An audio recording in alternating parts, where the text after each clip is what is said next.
നമസ്കാരം, ഞാൻ സോണി അഭിലാഷ്. ഭക്ഷണശാലയിലേക്ക് എല്ലാവർക്കും സ്വാഗതം. ഇന്ന് നമുക്ക് കപ്പപ്പുഴുക്ക് ഉണ്ടാക്കുന്നത് എങ്ങനെയെന്ന് നോക്കാം. അതായത് വെറുതെ അല്ല, 2 തരം കപ്പപ്പുഴുക്കും 2 ടൈപ്പ് ചട്നിയും കപ്പയ്ക്ക് നല്ലത്. ഒന്ന് ഇതുപോലെ പ്ലെയിൻ ആയിട്ടുള്ള കപ്പ വെറുതെ പുഴുങ്ങിയെടുക്കുന്നത്, പാകത്തിന് വെന്ത് എടുക്കുന്നത്. ഒന്ന് ഞാൻ അധികം വേവിക്കാതെ ഇങ്ങനെ മസാല ചേർത്ത് തയ്യാറാക്കി വെച്ചിട്ടുള്ളതാണ്. അപ്പോൾ ഇതുപോലെ തന്നെ ആദ്യം കണ്ടതുപോലെ നന്നായിട്ട് വേവിച്ചിട്ട് ഇതുപോലെ താളിച്ചെടുത്താലും ടേസ്റ്റ് തന്നെയാണ്. അപ്പോൾ നമുക്ക് 2 തരം കപ്പപ്പുഴുക്കും 2 തരം ചട്നിയും തയ്യാറാക്കുന്നത് എങ്ങനെയെന്ന് നോക്കാം. അപ്പോൾ ഞാൻ അടുപ്പിലേക്ക് കുറച്ച് വെള്ളം വെച്ച്, വെള്ളം നന്നായിട്ട് തിളച്ച് വന്നിട്ടുണ്ട്. ഇതിനകത്തേക്ക് നന്നായി കഴുകി ക്ലീനാക്കി ഇതുപോലെ നീളത്തിൽ മുറിച്ചെടുത്ത് വെച്ചിട്ടുള്ള കപ്പ നമുക്ക് ഇട്ടുകൊടുക്കാം.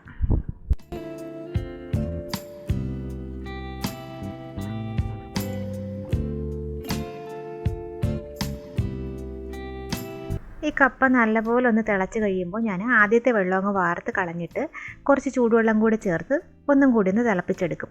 അപ്പോൾ ഈ കപ്പയ്ക്ക് കുറച്ച് കയ്പ്പുണ്ടാവും. ചിലപ്പോൾ കയ്പ്പെങ്ങാനും ഉണ്ടെങ്കിൽ ആ കയ്പ്പൊക്കെ അങ്ങ് പോയി കിട്ടാൻ വേണ്ടിയിട്ടാണ് ആദ്യം ഒരു വെള്ളം വാർത്ത് കളയുന്നത്. ഇപ്പോൾ നന്നായിട്ടൊന്ന് തിളച്ച് വന്നിട്ടുണ്ട്, കണ്ടോ. ഇതിപ്പോൾ അങ്ങ് വാർത്ത് കളഞ്ഞിട്ട് നമുക്ക് കുറച്ച് ചൂടുവെള്ളം കൂടി അതിലേക്ക് ചേർത്തിട്ട് ഉപ്പിട്ട് വേവിച്ചെടുക്കാം.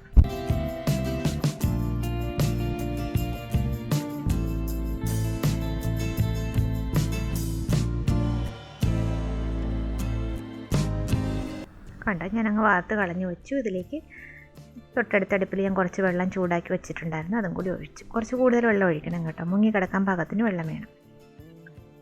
ഇതിലേക്ക് നമുക്ക് ആവശ്യത്തിന് ഉപ്പ് ചേർത്ത് കൊടുക്കാം.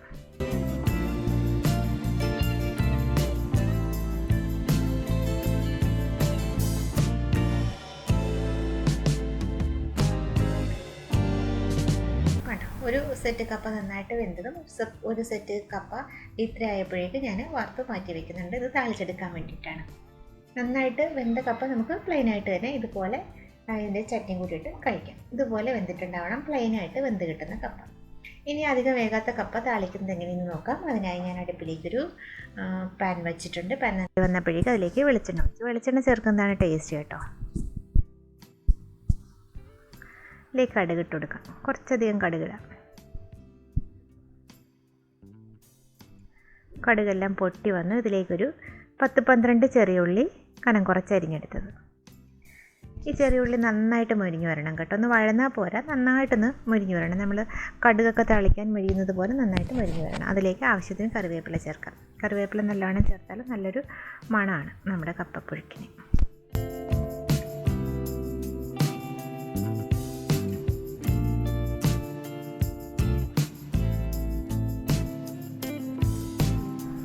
നന്നായിട്ട് മൊരിഞ്ഞു. ഇതിലേക്ക് ഞാൻ 1 ടേബിൾ സ്പൂൺ ചതച്ച വറ്റൽമുളക് എരിവിനാവശ്യമായിട്ടുള്ള വറ്റൽമുളക് അതൊന്ന് ചതച്ചെടുത്തിട്ടുള്ളതാണ്. അല്ലെങ്കിൽ ഇങ്ങനെ ക്രഷ്ഡ് ചില്ലി എന്ന് പറഞ്ഞിട്ട് പാക്കറ്റിൽ വാങ്ങാൻ കിട്ടും, അതായാലും കുഴപ്പമില്ല.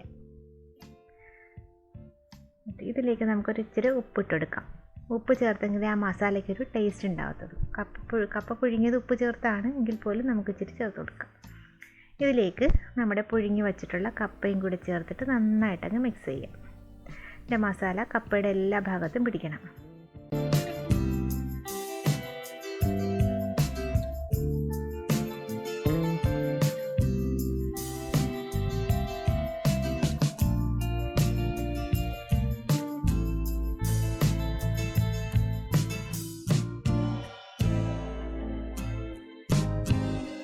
നല്ല വെന്ത കപ്പയാണെങ്കിൽ അവിടെ കുറച്ചൊന്ന് കുഴഞ്ഞിരിക്കും. ഇനി നമുക്ക് ചമ്മന്തി ഉണ്ടാക്കിയെടുക്കാം. ചമ്മന്തി ഉണ്ടാക്കാനായിട്ട് ഞാനിപ്പോൾ ഈ പച്ചമുളകാണ് എടുത്തിട്ടുള്ളത്. കാന്താരി മുളകാണ് നല്ല ടേസ്റ്റ് കേട്ടോ ഈ ചമ്മന്തി ഉണ്ടാക്കാൻ. കാന്താരി മുളകാണ് എടുക്കുന്നതെങ്കിൽ, നല്ല എരിവുള്ള മുളകാണെങ്കിൽ ഉള്ളി കുറച്ച് കൂടുതലും മുളക് കുറച്ചും എടുക്കണം. എനിക്കിപ്പോൾ ഈ മുളകിനൊട്ടും എരിവില്ലാത്തതുകൊണ്ട് ഞാൻ ഉള്ളി കുറച്ചേ എടുത്തിട്ടുള്ളൂ. ഇത് കൂടി ഒന്ന് ചതച്ചെടുക്കാം. ഉള്ളി നന്നായിട്ട് ചതയണം, പച്ചമുളക് ജസ്റ്റ് ഒന്ന് ചതഞ്ഞാൽ മതി. ഒരുപാടങ്ങ് അരഞ്ഞു പോയാൽ ഒരു കയ്പ്പ് രുചി ഉണ്ടാവും.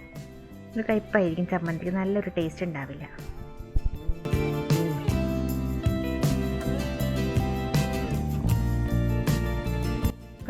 ആവശ്യത്തിന് ഉപ്പ് ചേർക്കാം.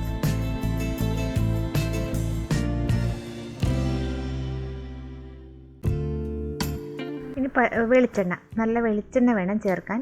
ഇതിലേക്ക് കുറച്ചധികം വെളിച്ചെണ്ണ ഞാൻ ചേർത്തിട്ടുണ്ട് കേട്ടോ. ഇച്ചിരി കൂടുതൽ എണ്ണ ചേർക്കണമെങ്കിലേ അതിന് ചമ്മന്തിക്ക് നല്ലൊരു ടേസ്റ്റ് ഉണ്ടാകത്തുള്ളൂ. അപ്പോൾ വെളിച്ചെണ്ണ തന്നെ ചേർക്കണം. ഞാൻ ചട്നിയിൽ ചേർത്തിട്ടുള്ളത് വെളിച്ചെണ്ണയാണ്. ചേർത്ത് നന്നായിട്ട് മിക്സ് ചെയ്തു. ഇതിലേക്ക് പുളിക്ക് ആവശ്യമായിട്ട് ചെറുനാരങ്ങ നീരാണ് ഞാനിപ്പോൾ ഒഴിച്ചത്. ഒരു 1/2 ടീസ്പൂൺ ചെറുനാരങ്ങ നീര്. ചെറുനാരങ്ങ നല്ല ഫ്രഷ് ചെറുനാരങ്ങ തന്നെ എടുക്കണം കേട്ടോ. വിനീഗർ വേണമെങ്കിലും ചേർക്കാം. ഇനി ഒരു ബൗൾ എടുത്ത് വെച്ചിട്ട് അതിലേക്ക് കുറച്ച് നല്ല കട്ട തൈര്, നല്ല അത്യാവശ്യം നല്ല പുളിയുള്ള നല്ല കട്ട തൈര് ചേർക്കാം.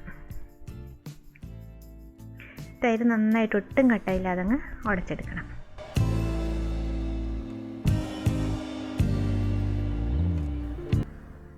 അപ്പോൾ നമ്മുടെ സമ്മാനത്തിന് ആവശ്യമായ ക്വസ്റ്റ്യൻ വന്നിട്ടുണ്ട്.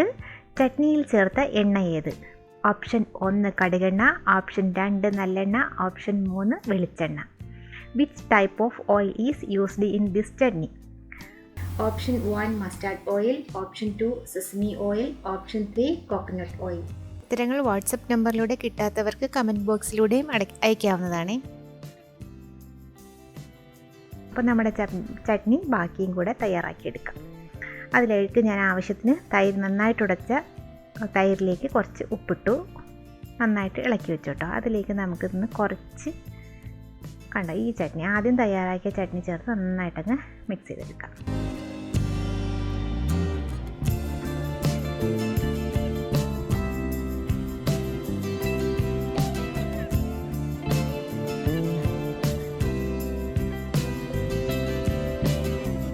അപ്പോൾ എല്ലാവരും ആൻസർ സെൻഡ് ചെയ്യണം കേട്ടോ. വാട്സപ്പ് നമ്പർ ഇതിൽ കൊടുത്തിട്ടില്ല. വാട്സപ്പ് നമ്പർ കിട്ടുന്നില്ല എന്നുള്ള പരാതി ഉണ്ട്. അതുകൊണ്ട് തന്നെ കമൻറ്റ് ബോക്സിലൂടെ ആൻസർ ഉത്തരം ഇട്ടോളൂ, ഞാൻ കണ്ടുപിടിക്കാം, കുഴപ്പമില്ല.